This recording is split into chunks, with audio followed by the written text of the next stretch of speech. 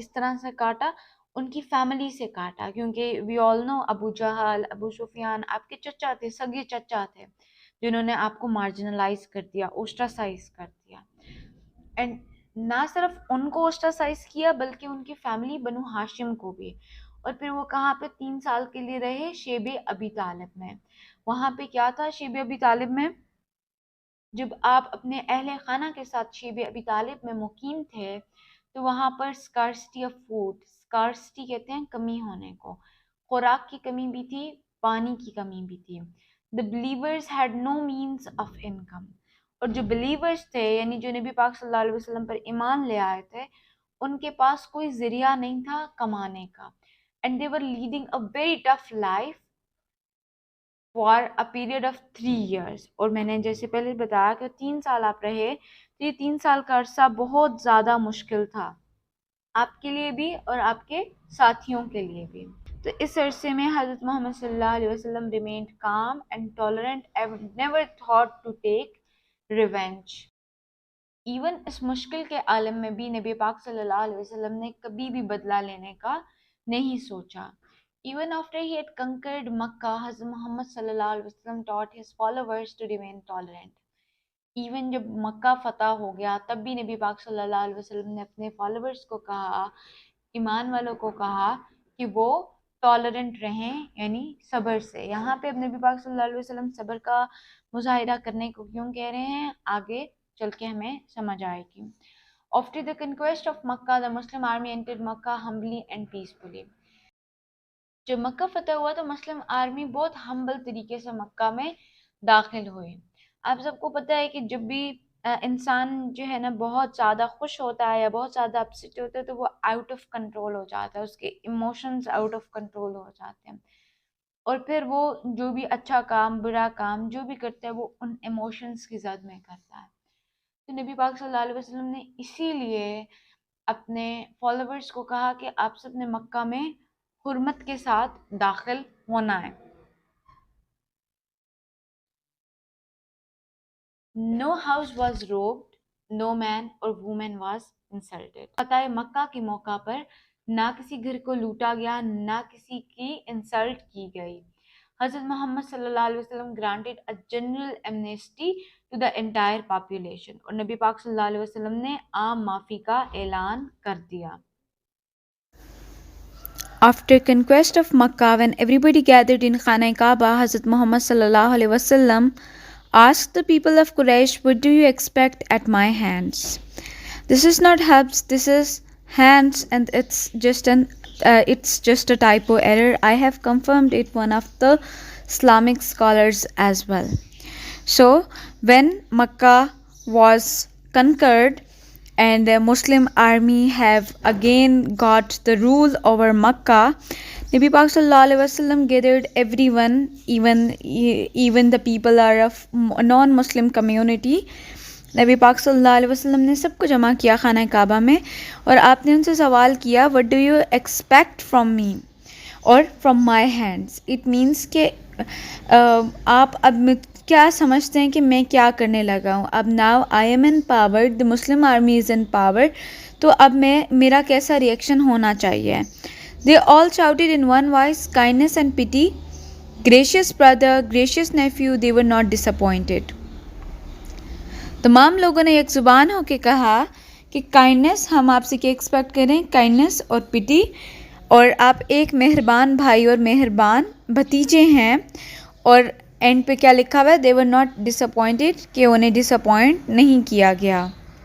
Holy Prophet sallallahu alaihi wasallam said the same forgiving words as Hazrat Yusuf alayhi salam had said to his brothers, "Have no fear this day, may Allah forgive you, and He is the most merciful of those who show mercy." Maybe most of you know the incident of Hazrat Yusuf alayhi salam, کہ کس طرح سے ان کے بھائیوں نے ان کو کنویں میں پھینک دیا تھا and then claim to their father that he is murdered by a wild god or something. تو جب آپ اپنے بھائیوں سے بہت سالوں بعد مصر میں ملے تھے تو آپ نے انہیں معاف فرما دیا تھا اور آپ نے ان سے کسی بھی قسم کا کوئی سوال نہیں کیا تھا. تو یہاں پہ یہی کہہ رہے ہیں کہ نبی پاک صلی اللہ علیہ وسلم نے بھی وہی کیا جو حضرت یوسف علیہ السلام نے کیا تھا، یعنی کہ تمام اہل مکہ کو معاف فرما دیا اور کہا کہ آج کے دن کوئی ڈر کوئی خوف نہیں، اللہ تعالیٰ آپ سب کو معاف کریں and he is the most merciful of those who show mercy. اور پھر آگے آپ نے یہ بھی فرمایا کہ اللہ تعالیٰ سب سے زیادہ رحم کرنے والے ہیں۔ حضرت محمد صلی اللہ علیہ وسلم even forgave Abu Sufyan and his wife who were the worst enemies of حضرت محمد صلی اللہ علیہ وسلم and اسلام۔ نبی پاک صلی اللہ علیہ وسلم نے ایون ابو سفیان اور ان کی وائف کو بھی معاف فرما دیا تھا جو اسلام کے بدترین دشمن تھے۔ ہم سب جانتے ہیں کہ ابو سفیان آپ کے سگے چچا تھے، لیکن initially he was against Islam and the message revealed by نبی پاک صلی اللہ علیہ وسلم۔ He plotted many times against the Rasul, but حضور پاک صلی اللہ علیہ وسلم never did so۔ آپ نے نعوذ باللہ بہت دفعہ نبی پاک صلی اللہ علیہ وسلم کو دوسرے قریش کے سرداروں کے ساتھ مل کے نعوذ باللہ قتل کا ارادہ بنایا، لیکن نبی پاک صلی اللہ علیہ وسلم نے ایک دفعہ بھی آپ سے ریونج لینے کا یا بدلہ لینے کا نہیں سوچا۔ Similarly, the story of the Rabi Zat is one such epitome of learning from Nabi Pak sallallahu alaihi wasallam's practices, which reflects tolerance towards others۔ اب ہم سب کو پتہ ہے اسٹوری آف ربی زید کیا ہے، کہ یہ اسٹوری آف ربی زید ایک ایگزامپل ہے، ایک ایپیٹمی ہے نبی پاک صلی اللہ علیہ وسلم کی ٹالرنس کی۔ تو ہم پڑھتے ہیں کہ کیا ہے یہ اسٹوری۔ ونس حضرت محمد صلی اللہ علیہ وسلم was attending funeral of a man from the Ansar۔ حضرت ابو بکر، حضرت عمر، حضرت عثمان and some other companions were with him۔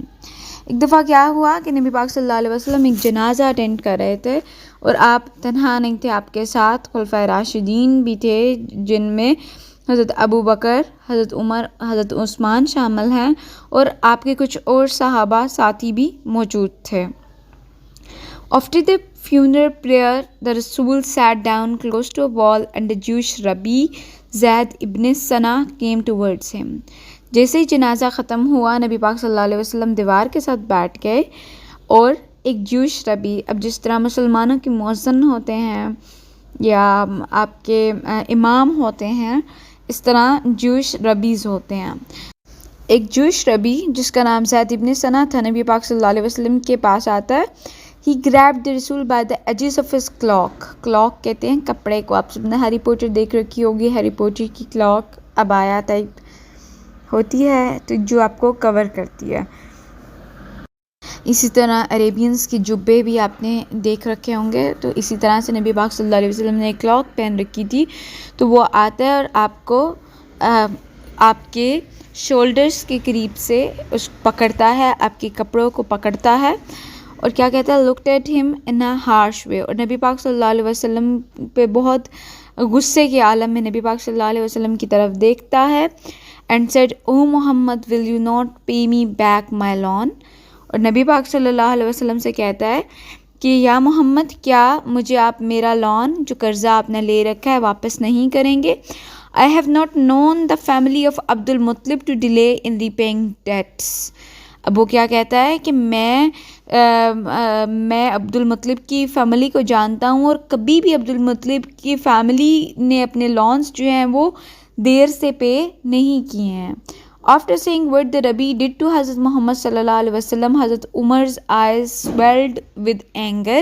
He looked at the Rabbi and said, O enemy of Allah, do you talk to the messenger of Allah and behave towards him in this manner?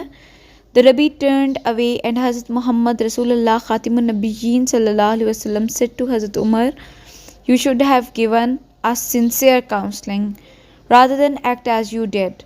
Go and repay him his loan and give him 20 sa, a measurement of dates, extra because you scared him۔ جب حضرت عمر دیکھتے ہیں کہ ربی نبی پاک صلی اللہ علیہ وسلم کے ساتھ اس طرح برے طریقے سے پیش آ رہا ہے، تو حضرت عمر کو بے حد غصہ آتا ہے، اور آپ جو ہیں اس کو اس طرح ایڈریس کرتے ہیں او اینیمی آف اللہ، ٹھیک ہے، جس طرح قرآن پاک میں ایڈریس چلاتا ہے یا ایوہ الکافرون، یا ایوہ الذین آمنو، بار بار قرآن پاک میں مومنہ اور کفار کے لیے ایڈریس چلاتا ہے۔ تو حضرت عمر بھی اسی طرح سے ایڈریس کرتے ہیں ربی کو، اور اس کو کہتے ہیں کہ do you talk to the messenger of Allah and behave towards him in this way, کیا تم اللہ کے رسول سے اس طرح سے بات کرو گے؟ The Rabbi turned, اور پھر نتیجہ کیا نکلتا ہے کہ ربی واپس چلا جاتا ہے اور حضرت محمد صلی اللہ علیہ وسلم حضرت عمر سے کہتے ہیں کہ تمہیں تو ہمیں سنسیئر ایڈوائس دینی چاہیے تھی، تمہیں تو ہمیں بتانا چاہیے تھا کہ we should have to repay back his money, لیکن یہ آپ نے کیا کیا؟ اور اس کے ساتھ پھر آپ اس کو کہتے ہیں کہ جاؤ اسے اس کا قرضہ واپس کر دو اور ساتھ میں اس کو 20 سا ایکسٹرا دے کے آنا، بیکاز یو اسکیئرڈ ہم. کیوں ایکسٹرا دے کے آنا؟ کیونکہ تم نے اس کو ڈرایا ہے. حضرت عمر went with the Rabbi, repaid him the debt and gave him an extra 20 sa of dates. اور حضرت عمر پھر ربی کے ساتھ جاتے ہیں، اسے اس کا قرض لوٹاتے ہیں اور اس کو ایکسٹرا 20 سا بھی دیتے ہیں. The Rabbi asked حضرت عمر why and he replied, the messenger of Allah ordered me to give it to you because I frightened you. جب حضرت عمر رضی اللہ تعالیٰ عنہ ربی کو 20 سا ایکسٹرا ڈیٹس دیتے ہیں، یا 20 سا جو ہے ایک میئرمنٹ ہے، اور اس ٹائم پہ کھجوروں کی خرید و فروخت ہوتی تھی اور کھجوریں دی جاتی تھی ایز اے ریٹرن یا ایز اے پے بیک، جسے ہم بارٹر سسٹم کہتے ہیں. تو جب آپ حضرت عمر جو ہیں ربی کو 20 سا ایکسٹرا کھجوریں دیتے ہیں اور وہ آپ سے دریافت کرتا ہے کہ آپ یہ مجھے کیوں دے رہے ہیں، تو حضرت عمر ریزن بتاتے ہیں کہ اللہ کے رسول نے مجھے حکم دیا ہے کیونکہ میں نے تمہیں ڈرایا ہے. The fact was that حضرت محمد صلی اللہ علیہ وسلم was not late in repaying the debt. اور حقیقت یہ تھی کہ نبی پاک صلی اللہ علیہ وسلم نے قرضہ دیر سے نہیں لوٹایا تھا. The Rabbi was asking for the repayment days before the loan was due. ربی جو ہے ایکچولی اپنی پیمنٹ ڈیٹ سے جو کانٹریکٹ سائن ہوا تھا اس سے پہلے اپنے پیسے دریافت کر رہا تھا، because he wanted to test حضرت محمد صلی اللہ علیہ وسلم. کیوں مانگ رہا تھا؟ کیونکہ وہ نبی پاک صلی اللہ علیہ وسلم کو ٹیسٹ کرنا چاہتا تھا اور ان کی ٹالرنس کو چیک کرنا چاہتا تھا. The Rabbi said found that tolerance and perseverance took precedence over anger and that harsh treatment was repaid with kindness. اب کیا ہوتا ہے کہ ربی زید یہ آبزرو کرتا ہے، یہ فیل کرتا ہے کہ اس کی اینگر کو نبی پاک صلی اللہ علیہ وسلم ٹالرنس کے ساتھ اور پرسیویرنس ڈٹرمینیشن کو بھی کہتے ہیں، لیکن یہاں پیشنس کے سینس میں استعمال ہوا ہے. تو نبی پاک صلی اللہ علیہ وسلم صبر کے ساتھ اس کی اینگر کو اور اس کے ہارش ٹریٹمنٹ کو لیتے ہیں اور اس کو ان ریٹرن کیا دیتے ہیں؟ کائنڈنس دیتے ہیں. یعنی کہ instead of becoming rude with Rabi, instead of not repaying his debt back, Nabi Pak sallallahu alaihi wasallam even giving him extra money, even giving him extra dates. Behavior has touched Rabi very much. The Rabi Zad immediately renounced his religion and testified before Hazrat Muhammad sallallahu alaihi wasallam. اب اس کا نتیجہ کیا نکلتا ہے کہ ربی زید اپنا ریناؤنسڈ کہتے ہیں کہ چھوڑ دینا، ڈسکارڈ کر دینا، وہ اپنا ریلیجن ترک کر دیتا ہے. کیا ریلیجن تھا اس کا؟ Pause a video for a moment and think. Yes, he was a Jewish rabbi, وہ جیو تھا، وہ اپنے ریلیجن کو ترک کر دیتا ہے. اینڈ ٹیسٹیفائڈ بیفور حضرت محمد صلی اللہ علیہ وسلم، اور وہ گواہی دیتا ہے نبی پاک صلی اللہ علیہ وسلم کے سامنے. There was none worthy of worship but Allah alone, and that حضرت محمد صلی اللہ علیہ وسلم is his رسول، جو عربک میں ہے لا الہ الا اللہ محمد الرسول اللہ. The tolerance of حضرت محمد صلی اللہ علیہ وسلم knew no bounds. اب کیا کہہ رہے ہیں؟ ٹالرنس جو ہے وہ نبی پاک صلی اللہ علیہ وسلم کی جو صبر تھا، جو برداشت تھی، اس کی کوئی حد نہیں تھی، اس کی کوئی باؤنڈریز نہیں تھی. وہ صرف مسلمانوں کے لیے نہیں تھی، وہ غیر مسلموں کے لیے بھی تھی.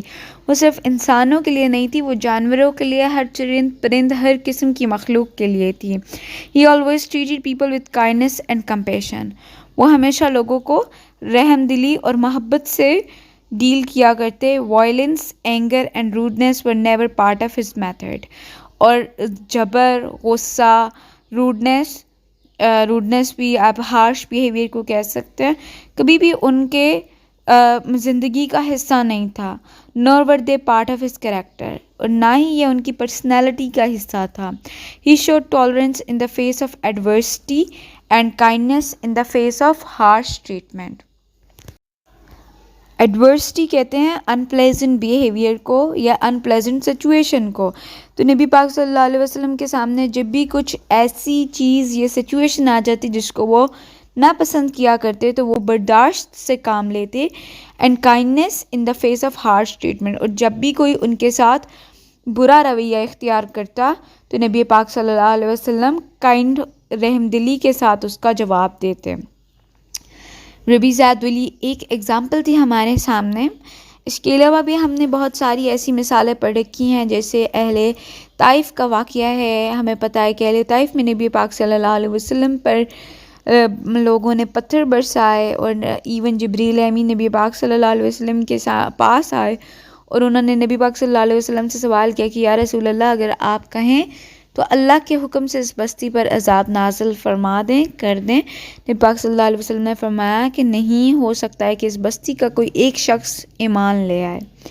پھر اس کے علاوہ وہ اولڈ وومن والا واقعہ بھی ہمیں پتہ ہے کہ the old women use to throw trash over نبی پاک صلی اللہ علیہ وسلم each and every day. Later when that woman got sick, نبی پاک صلی اللہ علیہ وسلم went at her place and helped her in doing chores as well. So these are the life examples, these are the examples, these are the model examples for us to live in this life. I hope you have understood the reading of this chapter, and inshallah in the upcoming video I will make you understand how to do the summary of each passage. Till then, Allah Hafiz. Thank you for staying in with me.